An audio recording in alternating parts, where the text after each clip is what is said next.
First talk of the day. I am very pleased to be able to introduce you to Jack and Ches, who have sort of gone either side of me here in a kind of pincer manoeuvre. Jack and Ches are from Vanity, not only our sponsors but also a fantastic agency who are, have already proved their chops with the marketing camp community over the past few months with their MAAs and everything else. But I'm very excited to talk. I personally work in search myself, so I'm right in my wheelhouse here with this talk here. Talking about storytelling through search engines. Everyone, please welcome Jack and Ches. Thank you. Good morning, everyone. Is that thing Good morning. works? So, first of all, just want to say a quick thank you for joining us on this talk this morning. We're aware you had two other options that you probably eyed up and thought looked slightly better, but maybe the idea that you're already in here made it slightly easier. So, just want to say thank you for that. Ches is our search lead at Vanity, and she's fantastic. So she's the brains behind a lot of this. I'm kind of here to do the start, the end of the filler, and just support where I can. Our idea today is that we're basically going to do a 101 run through on SEO for you guys and how to get some of your stories found. So there's nothing in here that's particularly, really complex or really detailed. So take that as your first chance. If you're looking for something complex, feel free to leave. I won't be offended, but this is a whistle-stop tour. But yeah, I guess hand over to Ches to 2 minutes on you, the intro. Yeah, hi, I'm Ches. I've worked in kind of SEO and search for 5-6 years now, always in agency world, so working on lots of different types of projects, which keeps things very interesting. And I don't really have too much more to add, but hopefully, as Jack said, this is kind of an overview, a whistle-stop tour of some of the basics to hopefully get right with SEO. But if you do have any more advanced questions, then as has already been said by Charlie, you're welcome to come over and ask them at the end or during the breaks and things. So in this talk, we're just going to cover how SEO is changing. Going to ask the question, do you actually need SEO? And then we're also going to have a kind of basic overview of how to structure content for search engines. Now, one of the first things I want to flag from our side is that obviously the theme today was storytelling, and we didn't want to be the people that turned up without a storytelling theme. That wasn't us. But actually, when we talk about stories today, we're mainly talking about content, because when you look at content and stories, the way that you tell a story is through your content.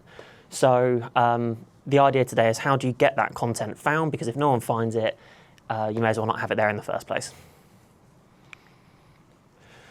And the most important thing to start with understanding is that search is no longer just a channel. So search is no longer just Google, it's no longer just Bing.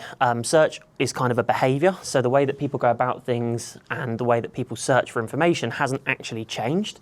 But what's happened a lot more is that there's been more platforms. So the way to think about search is it's anywhere you can go and find and search for information is technically a search engine. So TikTok, Instagram, yes, Google, Bing, Yahoo, the standard stuff. But to an extent, you could almost argue that something like Amazon could be a search engine, because you can see all the different products when you search a term in there. So I think it's important context to set that out up front, that we're not just talking about Google, we're talking about a range of different platforms, and search is a behavior, not a specific channel. And I think I'm going to tell a bit of a story here about my girlfriend, Polly, to bring her up very early. But this is when I first started seeing that the world of search is changing. Now, I'm 27, she's 23 at the moment. So she's a little bit younger than me, but I noticed a massive generational gap at that point in time, because we went on holiday to Bruges. And before we went there, I would have normally gone on Google and searched, okay, what can we do in Bruges? Where can we go? What things can we do? She immediately opened TikTok, which threw me. And she searched for date ideas in Bruges. And suddenly all this kind of video content came up about all the different things that were possible. And that was her being made aware of all the different things we could do. Now, one thing she didn't do is go to ChatGPT. She's not that geeky yet. But what we're seeing a lot of people do is kind of get aware of certain things on social and on different platforms, and then go to AI and LLM tools and start analysing, well, is this restaurant better than that? Is this available here? So what Polly had done is she had gone into social, and then she eventually found a restaurant, Vivaldi, and then she went onto Google, and that's where she phoned them and booked a table for the night. So if you look at there, you've got the red brick of the restaurant, and if you go to the next slide as proof, that's the red brick behind her. So here she is, that is us sat in front of the restaurant, and the search actually started on TikTok. It finished with a inquiry through Google, and then we ended up eating at that restaurant, and it was lovely. And that kind of brings me to this idea that Ches berated me when we were practicing our talks, because we did practice, believe it or not. But as we work through, this is a really simplified version of how some of the search journeys are changing. So people tend to be using a lot of social for like awareness style stuff. So understanding different kinds of, what products are available, what places can I go to eat, what can I do. Consideration we're seeing happening a lot through AI tools and ChatGPT and places like that, because they start comparing their options. And then at the moment, most people are still making their decisions on Google and Bing. And I know, Ches, you had something to add here. Yeah, my main gripe with this was just it is a very simplified funnel here. A lot of companies, for example, it might be that TikTok is your main channel, you've got TikTok Shop, and maybe all those stages happen on TikTok. And vice versa, you've also got the consideration stage with Claude and things, you've got agentic commerce and things like that coming in, which means people now can technically start to buy through Claude and ChatGPT, those kind of LLM things, and I think that's going to continue to change over the next few months, years, pretty quickly. Yeah. Cool. And so one of the things I want to say as we move through some stats and bits that we call out today, comparing apples and apples is really difficult in SEO at the moment because there's so many different reports and it changes so quickly. So trying to understand, what data point is accurate is incredibly difficult. But this is a Q4 report from McKinsey that basically shows that there's a difference between traffic and where searches happen. So traffic is what actually search ends up on your website, and the search platform is where people search their query. So what we're seeing a lot of is still traditional organic search, so Bing, Google, Yahoo, still drives 80% of traffic to people's websites as of Q4 last year. That's probably changing and will continue to change, but that's where we're at. Now, something we see every day, and we couldn't find any concrete data on it that was basically reliable enough to be consistent across multiple points. But what we're seeing is that is not the same spread that we see people searching. So I'm going to try and get a show of hands. Who here has searched anything through AI in the last couple of weeks?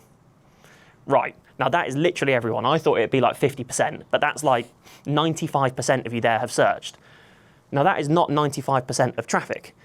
Of those searches, how many of you then actually clicked on a website through ChatGPT? That's like 20%.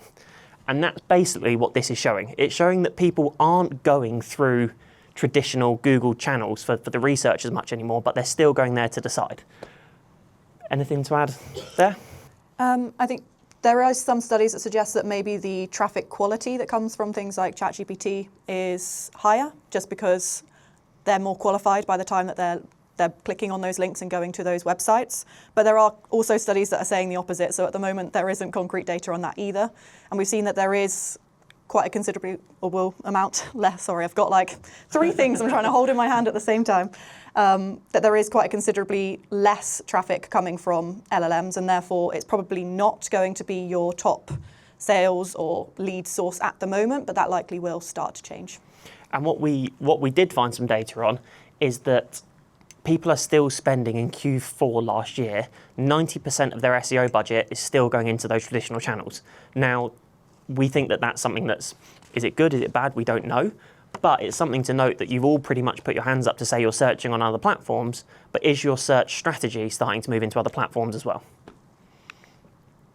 And so I'm by no means a social expert at all, but social massively changed SEO because people prefer seeing rather than being told. So when you see something with your own eyes, you believe it more, because naturally humans trust humans more than brands. So when someone tells you, oh, that's a really good restaurant, you take their word for it and you trust them naturally more than the restaurant saying, hey, we're a really good restaurant, because you believe that that human isn't trying to sell you anything, they're just exchanging information with you based on what they know.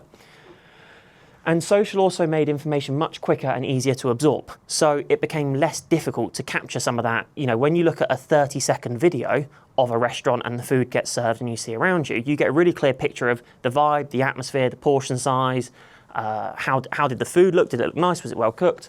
Whereas having to read all of that on a separate platform takes a lot longer. And most importantly, social has started to be, as we all know, bigger parts of everyone's life, and it's meeting people where they spend their time. One of the ironic things about this for me, though, is that we almost sometimes forget that in the worlds of influencers now, where humans trust humans more than brands, those brands are now paying the humans to go and say things about their brand. So we take that information as being more important, but it's a really interesting thought that social is having a big impact on SEO because it's changing where people want to find their information.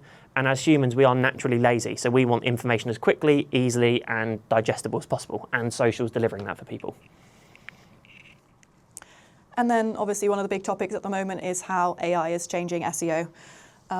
One of the main things is that it's turned search into a conversation. It's no longer just a list of links, and that makes it so much more easier to get the answers that you need really quickly, rather than having to go through the first 1, 2, 5, 6 different links to find the information that you're looking for, piece it all together, work out what you trust.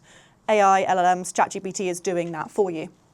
So it synthesized everything that mattered at scale, and it made the answers instant without digging.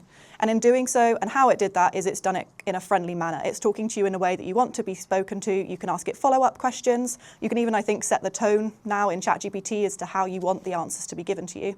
And just how well it's done that is proven by how long it took to get to 100 million monthly users. When you compare it to something like YouTube, which took 4 years to get to 100 million monthly users, Instagram took 2 years, 6 months, and ChatGPT took just 2 months to get to that same number.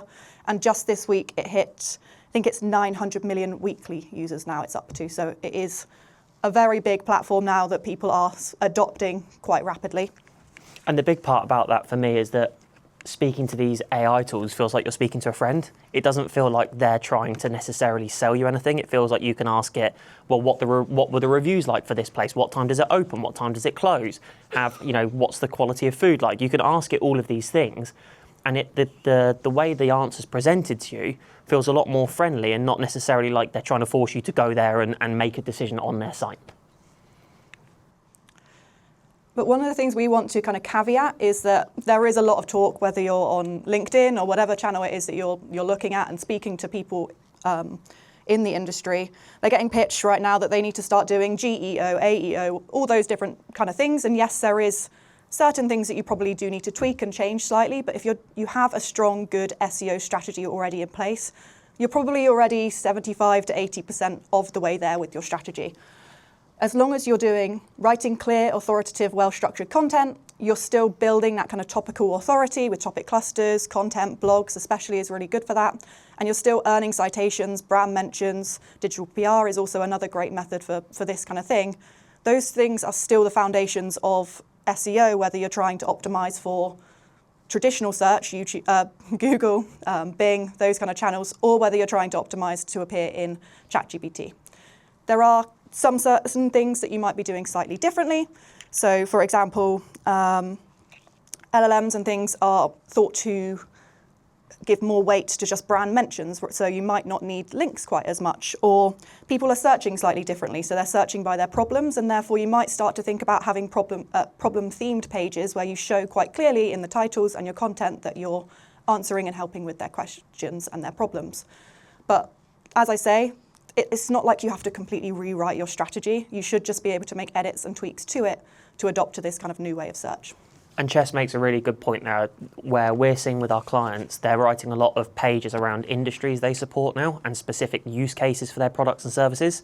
And we're finding that LLMs and AI tools serve that a lot more effectively than just a plain service page. So if you do work in specific industries or specific niches, it's definitely worth developing content specifically for that, because we're seeing big results for some of our clients in that space.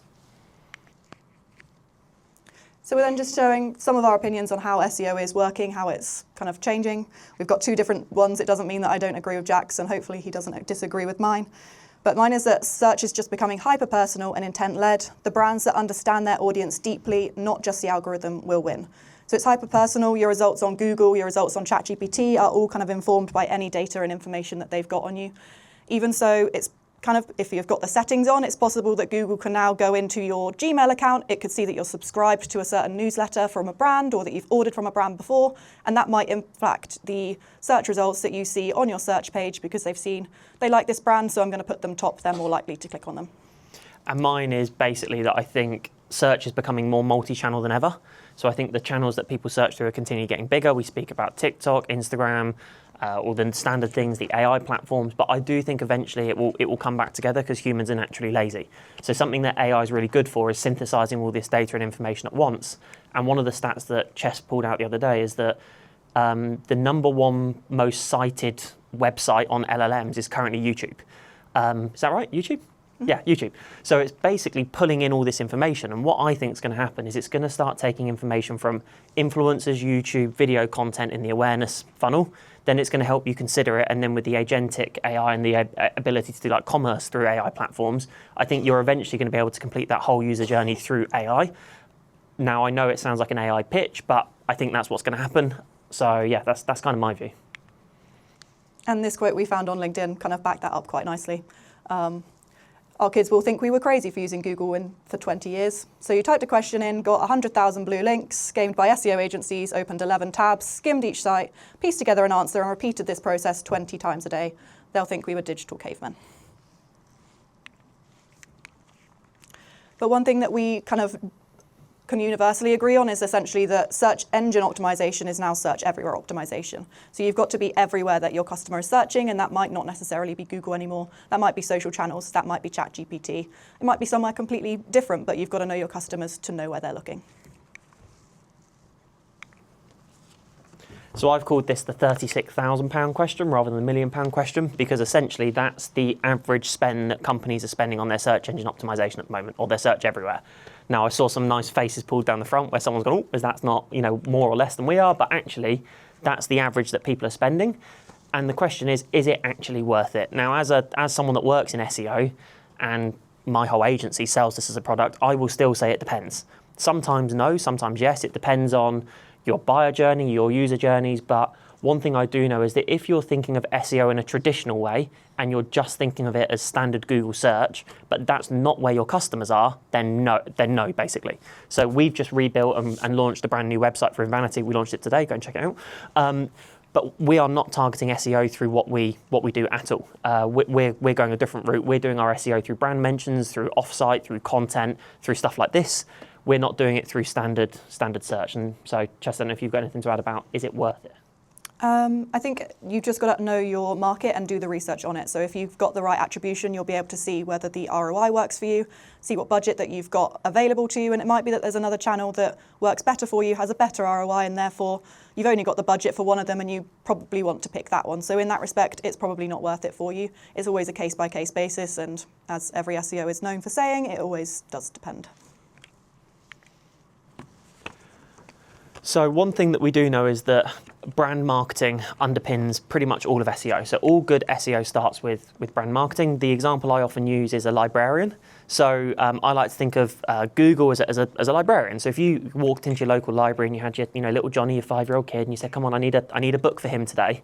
And they offered you, the librarian says, yes, I've got a wonderful one for your 5-year-old. There's a copy of 50 Shades of Grey, go and read that. There's absolutely no way you'll ever ask that librarian again for another book recommendation. You would just assume that they don't know books, they don't know what I'm about, and they don't understand you. So Google essentially operates in the same way. It's continually trying to build trust, it's continually trying to build authority, because it knows that if you recommend if you're recommending a good site, you're going to come back and ask them the same questions again. So that's where brand comes into it, the idea that by building a big, trustworthy, authoritative brand, Google feels more comfortable recommending you. And that goes for the other platforms as well. So on to point number 2, we've seen, again, pinning data down for this is so difficult at the moment, but we are consistently seeing that the bigger brands are the ones that are getting more visibility in AI search. Because ultimately, on to point number 3, if you have a strong brand, it protects you in an evolving search landscape. Whatever that landscape looks like now and in the future, one thing is for certain is people will always trust big brands. And when it comes to serving answers for people, you will always go to the platform you trust to give you the best answer. So there's almost safety in a big brand for SEO and tools like that. So I don't know if you've got anything more to add, Ches? Again, brand is also really great for SEO, because if you've got a list of, 10 websites on Google that you're still using traditional search to look at, even if the brand that you recognise is in position number 3, not position number 1, you're probably more likely to click on the brand that you actually recognise and know rather than the first position if that's not a brand that you recognise and know. So that also is another just reason why having a brand that people acknowledge, know, trust and has a good reputation is vital for contributing and helping with your SEO efforts. So always make sure that you're working with your brand marketing team if you have one, to make sure that your reputation and your image as a company is as strong as it can be. And kind of a related stat that we saw last week, we were doing some research into our own buyer journey, and essentially in the B2B world, for those of you that are, if a company doesn't already know from you when they first research and when they're going through their initial RFP process, 94% of them will not go with a company they've not already heard of, no matter how good your pitch is afterwards that. So if you're not heard of, you've got a 6% chance of winning their business in the B2B world, which was quite, worrying from our perspective. So we're just going to kind of, the next few slides, go through some of the best practices for SEO across most websites. This might not all the slides will be applicable to everyone or your sites, but one of the things that is applicable to most websites on the internet is you've got to have a good, strong technical foundation, because you could have the best site in the world, you could have the best content in the world, but if bots can't crawl it, if users don't like using your site, if they can't find what they're looking for, then it's pretty pointless having it at all in the first place. So your site needs to be crawlable. You need to make sure that you haven't got a sneaky no index tag accidentally on one of your key pages, so it's actually not showing on Google or Bing because you've told them not to. They can't be hitting 404 errors all the time, because that just shows the site is probably quite unkept and maybe not as updated or cared for as it should be. It needs to be fast. That's been a ranking factor for, years and years now, and it's probably been drilled into you many times before I'm saying it now. But there is data to back that up, because a slow site is a poor UX site. I think Google, it was 2017 when they released this data, but I can't see it changing too much now. But your bounce rate, so that's the number of people that come off your site, will increase by 32% as your load time goes from 1 to 3 seconds. So really you want to make that site as fast as you possibly can. Structured, and we're going to go through some kind of page structures, examples, what you should have on the page a bit more later, but also you've got to consider things like structured data, so schema. And that's really important, especially with LLMs, because structured data is essentially code that tells your website, your crawlers, bots, etc., in really simple forms what that page is about or what the key information is on that page. And I won't have time to go through that in too much detail here, but if you do have any questions on it, again, feel free to come over and ask about it.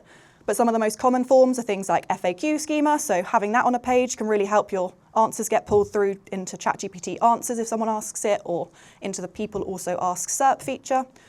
You also get service schema, you get product schema, and that's all kind of snippets of code that get added to your site that they crawl before they crawl the main content of the page that say, this is what the page is about, here's a summary, so it gets a good idea of it before it reads through the rest of the content.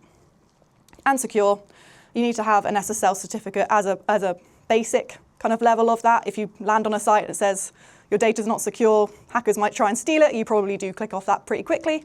But also things like your payment provider, making sure it's one that people recognize and see as secure. So PayPal, Apple Pay, things like that are really helpful, especially if you're in e-commerce, because people trust those. And the best way I've ever had this explained to me was a couple of years ago, is think of your website like a shop, so like a physical shop. You could build, a mega store in the middle of the desert. The crawlability is if you've got no roads going to the shop, no one's ever going to find it because they can't get to it. The fast part is if you were to go to your local food shop and it took you 5 hours to do your shop, you're not going to bother there. Sometimes you might rock up and there's nowhere to park, it's too busy, you can't get in. So the speed's really important. Again, if you went into the shop, we've all had it where your local supermarket suddenly changed what aisles things are in, it really upsets you.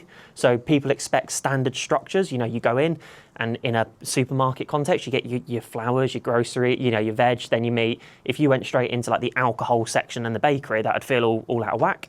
And then with the secure part, if you felt as if you were going to get shot the moment you walked in, there's no chance you'd go in there. So kind of think of a site in the same way when it comes to the technical aspects. And then one of the most common things that we're thinking of when we're doing SEO, because content is such a large part of that, is how do you know what content to produce? And in the past, it probably would have been do your keyword research and make sure you've got a blog that covers every single keyword that's kind of relevant to you guys. So I don't know, what is digital marketing? I think every digital marketing agency in the last 10 years has probably had that blog on their site. But the advice is kind of changing, especially because search is changing. So long tail keywords are taking up a lot more of the searches that people are making. It's becoming more conversational, and therefore keywords, I'm jumping to point 2 already, but they're a good basis. They're a good way of choosing, okay, if I'm writing about this, I should probably use this term over others. But what you want to be doing is starting with your audience personas, understanding their pain points, their goals, their common objections, what their roles are. And content becomes so much easier when you start to plan around talking to a particular person who is most valuable to your business. And then you might look at the keywords and think, okay, that's a theme that I've got, but what questions might they be asking in relation to this keyword? Because tools like SEMrush are pretty good at showing you the high volume generic terms. But like I say, it's becoming a lot more long tail now, so think of it like quite unique. think of it as almost like a spider's web, is what we've said before, where you almost have key themes and topics. So whatever's in the middle of that spider's web might be marketing agency, but as you get further out, you have slightly longer webs, longer tail, so you start to get more information. So think of it, rather than an individual strand of web, think of it as the whole web as itself, where you have, you know, building authority on a topic, and you're not relying on that singular keyword. You're kind of building the ecosystem that sits around it. And then you also just need to make sure that all your content builds EAT. So EAT is experience, expertise, authority, and trust.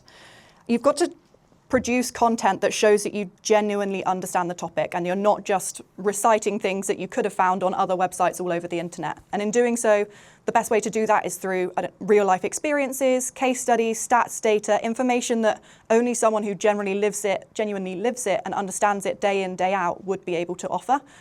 Your content needs to stand out in a world full of loads of content and offer unique insights, and those are the ones that are going to win in search, in chat, and be more specific talking to your customers.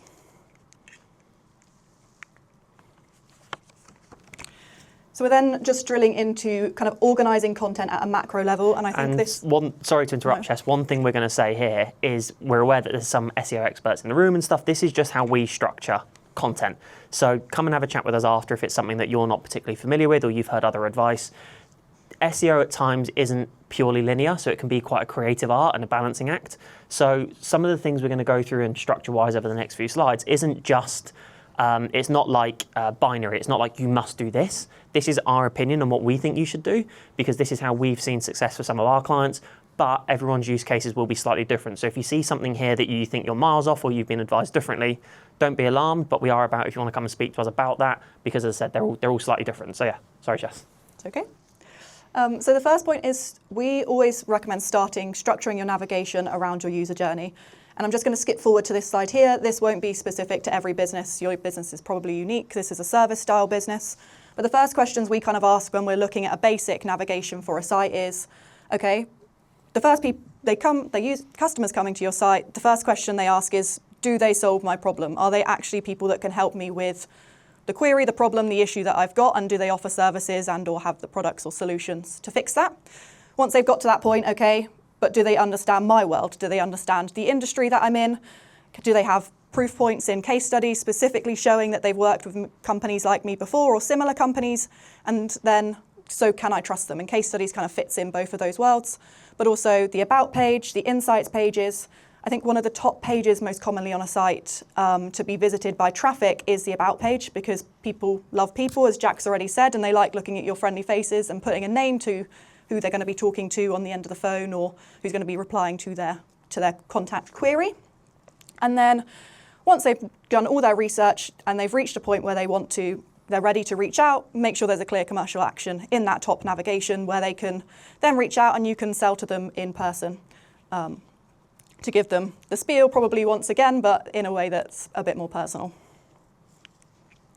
Second step we've got is make sure you're separating informational and commercial content.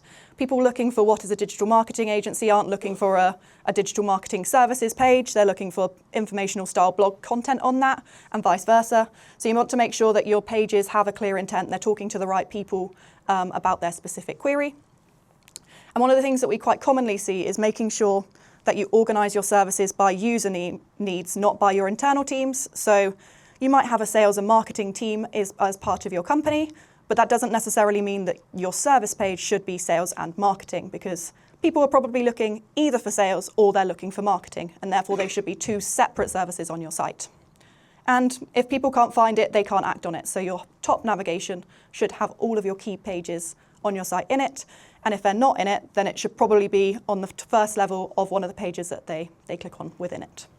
The only thing I'd add on this as well is, at the end of the day, people aren't thick. They know what you're trying to do. So if people are looking for just pure information in a blog article and you're trying to sell to them, or you're trying to force CTAs in too much, or you're trying to talk too much about yourself, if you try and force those gaps closer, it just frustrates people. When they come to your site, the number one thing with all SEO, I believe, at the heart of everything is do what's best for your user, not what's best for you, and then the rest looks after itself. So when it comes to structuring your content, always think, if I was visiting this site for my product or for my service that I'm looking to get, what would I want to see in what order and why?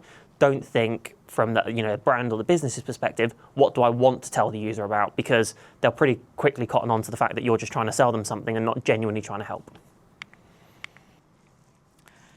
Then we're going to drill in a bit into, if you're a service-based company, this might be relevant to you. If you're not, you can switch off for the next couple of minutes. But start with clarity. So it should be pretty obvious when you land on a service page immediately what it is, who it's for, and that customer can say, I'm in the right place. We always suggest then to show the problem before you try and sell the service, because you've got to show that you understand before you try and sell to them. And when you do try to sell to them, be as transparent as you possibly can so that they feel comfortable and aware of what they're going to get from that service. So if you're able to show pricing, that's always great. If you can show a process, if you can set out what the deliverables of that service are, you've set out those expectations right from the start, and therefore people feel a lot more comfortable and knowing what they're actually inquiring about. And then to back that up, you want proof points. So prove that you can do what you're saying, whether that's customer reviews, whether that's case studies, testimonials, any of those kind of things. Prove that what you're saying is true and that you can be trusted. FAQs are something that's also really great on a service page, especially now with LLMs, because they let you target those long tail conversational terms. People often are asking questions on those things, so you're more likely to pull through if you've got an FAQ on it. And it also gives you the opportunity to answer questions that might be hidden in text further up your page. Or Jack always says that it's a really good way to stop getting those queries through your contact page that really could be answered very easily on It gets rid of the annoying ones. People that phone you being like, what time do you open? Or how much does this cost? Like if you put those in your FAQs, it makes it really easy for people to quickly navigate to those things that you just don't want to have to deal with in a service call or a live chat, because it's a really quick answer that if you structure it properly, they should find it. But again, people are lazy. They're not going to read the fine print. You have to put it blaringly obvious for those questions. And then leverage strong CTAs. These should be probably throughout your page, because it might be at a certain point that they are ready to inquire. They don't want to have to get right to the bottom of the page, for example. And also don't assume that they know exactly what to do next. Be quite specific in the CTAs that you're using. So book a call with us, or book a consultation, or something more specific than just contact us or click here to go to our contact page or something like that. Set out what the next steps are quite clearly. And here our lovely designer Mitzi has mapped out what a service page could look like. I'll just skip through these slides, but it's got the kind of essentials that we've just been through. So we've got the CTA buttons, the clear headings, trust signals ideally above the fold so that people can see those even before they start to scroll down, defining the problem at the top, going into your services outline, how you can solve that problem. You've got some extra trust with some case studies in here. And then you're going into the process. You've got a clear CTA banner, and then at the bottom you've got your FAQs, which is where most people expect to find them. The next one that we're looking at is then how to structure a blog page, which is quite different to a service page because the intent is different. They're looking for information at this stage they're not ready to buy.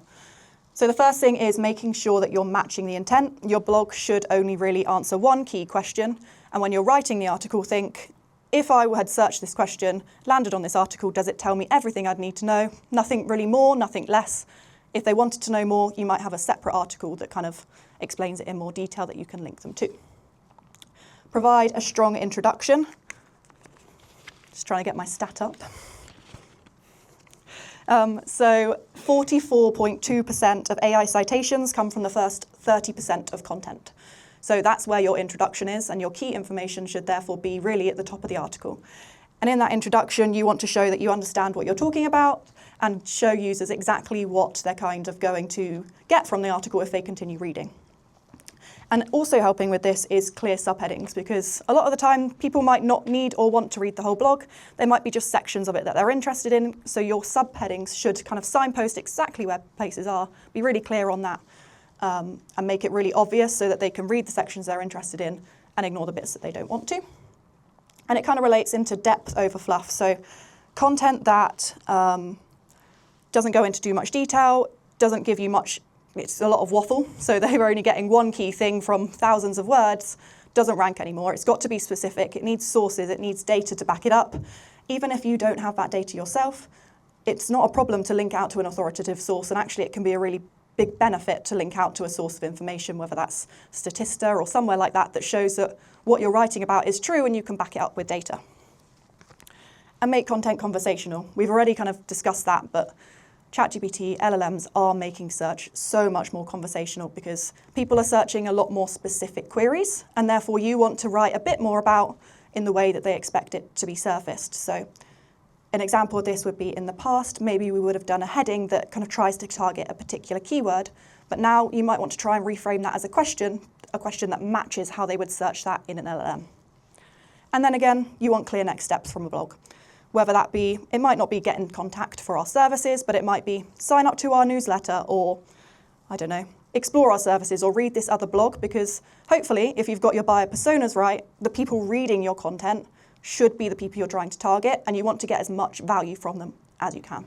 One tip that I always give the guys at our offices when writing and structuring blog content is when you'll have had it as well, when you're creating a blog or you're creating a piece of content, you're being paid to create it and proofread it. So if you're reading it and you're bored and you're being paid for it, then it's pretty bad. So when you go through it, start thinking about how easy is this for me to read? Am I enjoying it? Does it flow? Because if you're being paid to look at it and you're not enjoying it and it's hard to digest and it's hard to get hold of, imagine what someone that's not being paid to look at it will think. And again, we've got a kind of basic idea of that. You've got things like estimated read time, setting out those expectations at the start, your introduction. You might have a table of contents if your article's really long. You've got things like an image. Images, don't just put them in for the sake of it. If it's completely unrelated, it's probably not actually going to provide much value. Then try and think of something that could add value, whether that's a chart or a graph or something like that, that kind of supports what you're actually writing about. Make sure you separate your content via nice headings so it's clearly structured. Always include a conclusion at the bottom, and then you've got that CTA section as well. And also some nice bits you can also consider is an about the author section, just to add that extra layer of trust so that people can see, okay, who is it that's written this? Do I actually trust them? You might link to their LinkedIn page, for example. And you can also encourage them to share if you want, if it's that kind of article that trying to get it out there in as many places as possible. And then we're going into how to structure a product page, because some people here might work on an e-commerce site, and they are quite different to a service style page. You need a clear title. The amount of times I've landed on a website and the model is wearing a great outfit, but I can't tell if I'm actually going to be buying the top or whether I'm buying the trousers, so that needs to be really clear from the outset. And front load the essentials. There's nothing worse than seeing this amazing product and then you scroll down a bit further and it's actually out of stock. So stock levels, pricing, different color options should all be at the top, really clear so that people can see exactly what they're getting. And delivery options. It's really annoying if you think you're going to get it next day and it takes like 5 days to rock up. That's another big one to put up there. Yeah. Have a scannable product description. So it can be quite tempting to write a long flowy paragraph about why your product is so amazing. But actually that can be quite hard for people to pick out the information that they actually care about from. So bullet points tend to work a bit better for product pages. And that also works a bit better for LLMs and for search engines trying to understand the key points of your product. Rich media and supporting content, obviously images, videos, but also user-generated content can be a really good way of people seeing the quality of the product, see that it's an actual real product, and that they therefore can add to the trust, which is another really key thing. So yes, I like this product, but do I actually trust that the quality is going to be exactly how I expect it to be, or that the delivery is really good? And that can be backed up with things like reviews, different qualifications, those kind of things, payment providers, as I've already mentioned, that people recognize. So one company that does this really well is Nike. So they've quite clearly got the key information, the title, what the product is, the pricing, the colors, the sizes. They've got a short description of what the product is slightly further down. They've got reviews on there. And then they also really nicely use different user-generated content, as you can see on the right, but also different models in different outfits so people can really visualize wearing that product and owning that product themselves. But if anyone knows anyone at Nike, Ches did find that they're missing an H2. So if they need someone to sort the SEO out, give us a shout, because we'd love to be involved in that. So yeah, remember that. And again, I'm back on social content. So the main things to remember here is using keywords or key phrases in the right places. So social is still a search engine, YouTube, TikTok. So if you're going to produce content to put there, make sure that the kind of content that people are looking for when they search the terms, you're going to find them. A great example is when, going back to Polly, when we went to Bruges, if the person had put restaurant in Rome and we were looking for a restaurant in Bruges, it would have never have rocked up. The other thing is optimize your profile. So make sure that you have name, address, phone number, contact details, who you are. Make sure that your URLs, your @, all of those are consistent, because that's one of the things that Google and other platforms in the LLMs are looking at to go, are they trustworthy? Do they have the same information in all the same places that shows that they're one coherent brand? Understand trends. So there's a yes, being on trends is great, but only if the trends are suitable. For example, as a marketing agency, we're not going to suddenly start, you guys might have probably seen it, that people are starting to get their kids to do weird dances through AI at the moment on Instagram. There'd be no benefit for us hopping on that trend. So trends are good, but make sure you understand them and make sure you understand how to make that apply to you. Make the content accessible, and by that we mean if you're visually impaired, if you use subtitles for those that might be hard of hearing, so make sure that it's accessible by everyone, because otherwise that's not fair or fun. Be consistent is a big one. So we're starting to run weekly vlogs again, so you'll probably see some stuff from this on our vlog. Emma's very kindly recording, but you have to be consistent with content. If you're going to post a vlog and it's always going to go out on a Tuesday, yes, at the moment we've got about 8 subscribers, but at some point we'll have more and more, and they start to think that when content's due, and are you consistent with how you deliver it? So even if you don't have a lot to say, be consistent with your posting schedule, and don't ever feel the need to fill the space with the content. So if one of our vlogs has only got 30 seconds worth of content, we will just say there's not a lot going on this week, so we only got 30 seconds, have a nice weekend. Like, that might be the only thing we say, so don't be afraid to do that.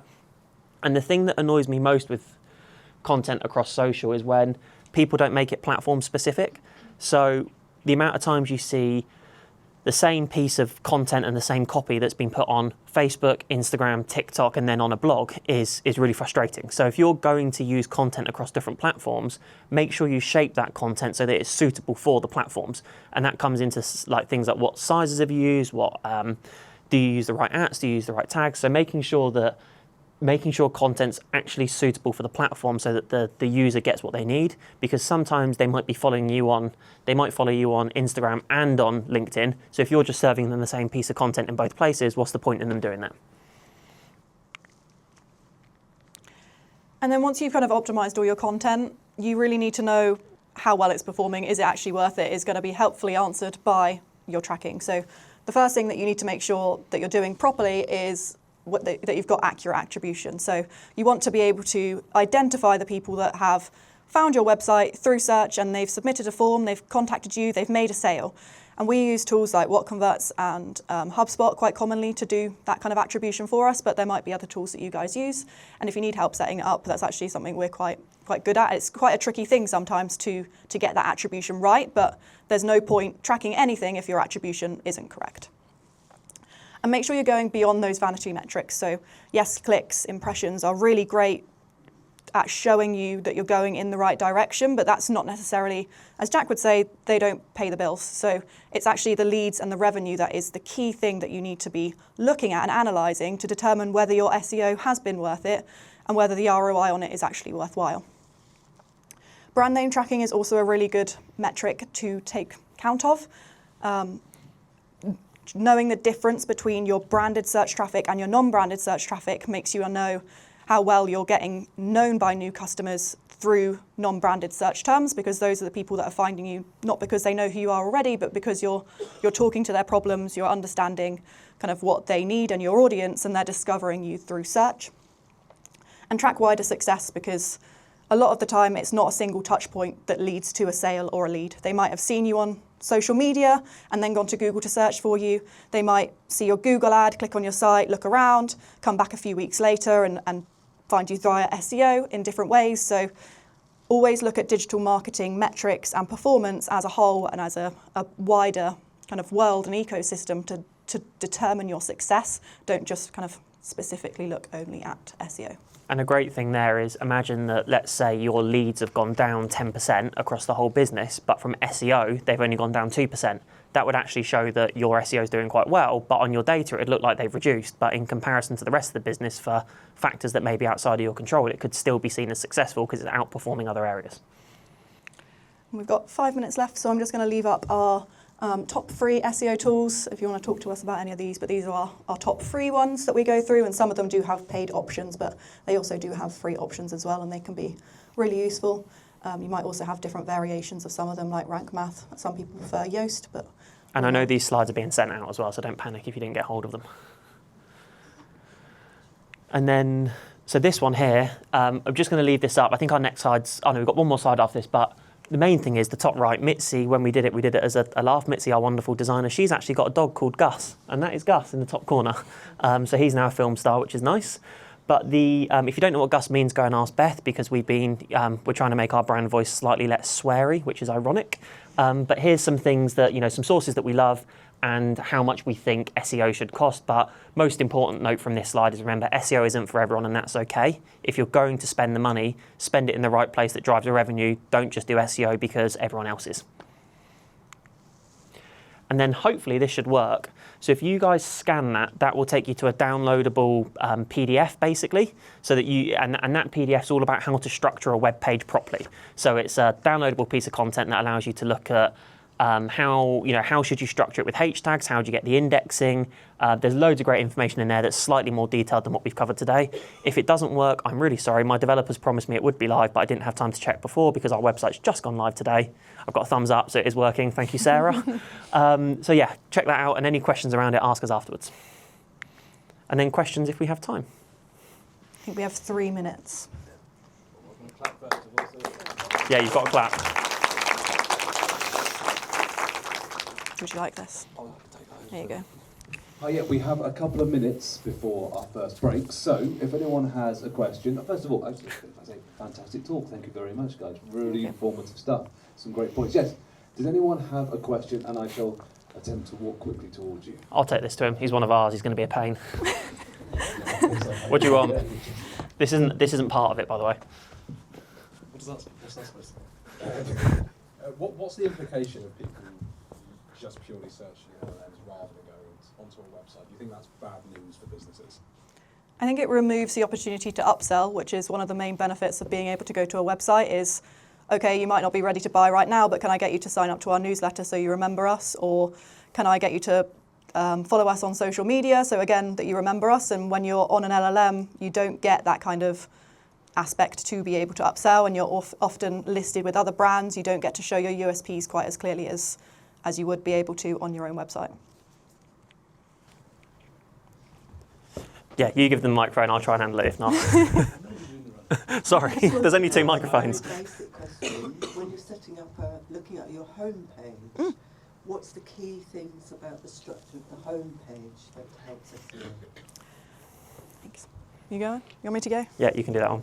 I think one of the main things is to make sure that you've got a clear H1 heading that quite clearly outlines exactly who you are and what you do right at the top of the page. It shouldn't be unclear when someone lands on your site what you do, and imagery and things can also support that, which is really nice.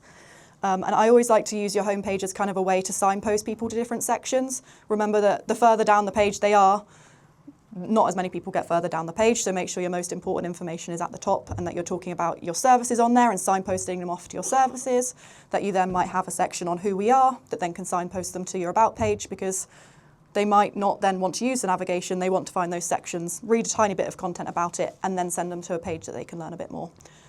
Generally, you don't really need things like FAQs per se on a homepage, that's more specific to kind of pages, but you might also have things like depending on how much it impacts your site's speed, you could have, I don't know, an Instagram feed or something that brings also your brand to life on the page in different ways like that. Okay. And my definite one on that is the H1. So make sure you have an H1 tag. If you don't know what that is, come and speak to us. But having an H1 tag that clearly defines at the top what you do is really important. Yes, no one buys on the homepage unless you're a specific SaaS style product. So exactly as Jess says, direct people to where you can sell to them and explain what they want, solve the problem. Okay, just as important. Thank you, great presentation. With the costs that you mentioned, I think that's probably one of the harder points around ROI on SEO. So you mentioned 5K and 40K. What goes into that? That is a really, really big question. It depends, and it exactly comes back to what you need. So I think it's based on understanding where you are in your journey with SEO. So if you've not done SEO before and it's not something you've necessarily been a part of and you need a foundational start, something like a 5K project is the idea of making sure that you've got your URL structure right, making sure you're not being blocked on TXT files, making sure you've got the right structures in a page, making sure that It runs fast, you've not got 404, so it really depends where you are in that journey. So the 5K bucket for most people is we've got something called Lightning Division that's worth looking at, where it sets up the basics and the foundations. When you start getting nearer the 40K mark, that's when you're working with brands that are trying to leverage influencer to create user-generated content on TikTok to then support rankings. So it really depends where you are in that journey and how important it is to you. But there isn't, I think the important point is whatever you're going to spend on SEO, make sure you've got a way to track the outcomes of it and the revenue from it, because you should be looking anywhere from minimum 3.5 to 4 times return on your investment is what you should look to try and get. We like to see anywhere between 6 and 8x on an investment, so that's where you should be. So think about, if you spent 40K, would your brand even have the ability to generate 200K a year from it? But if you spent 5K, you could probably get 20 or 25 from it, regardless of what size your brand is. So it often comes down to that, if that answers the question. Yeah, thank you very much. There's one in the middle as well. If you, Should I shout? well, there was one behind you as well. It's not so much that, it's just that it's 21 past and Beth will kill me for going over time. I don't care. You first, let's go. Lightning questions. Thank you, great presentation. Do LLMs just pull from website and content on that website, for example, blog pages, service pages, etc., or can we also access kind of, social? So, for example, an Instagram caption or things like that, or is it primarily from content in web? I'm shuffling this way because I'm not the best person to answer that. I think the best way to think of that is if Google can access it and show it in its search results, then it probably can access it too. So you will often see, quite often, that the sources it's pulling from is things like LinkedIn. I think Instagram now can rank in search results. Obviously, it's a slightly different intent when that kind of post shows, but yes, technically it could pull from that. And even if it's not the source that it's citing, it's still using that information to get an idea of who you are as a company, as a brand. So making sure, again, as we've said kind of in other bits, that all your information across all those channels is consistent is really important.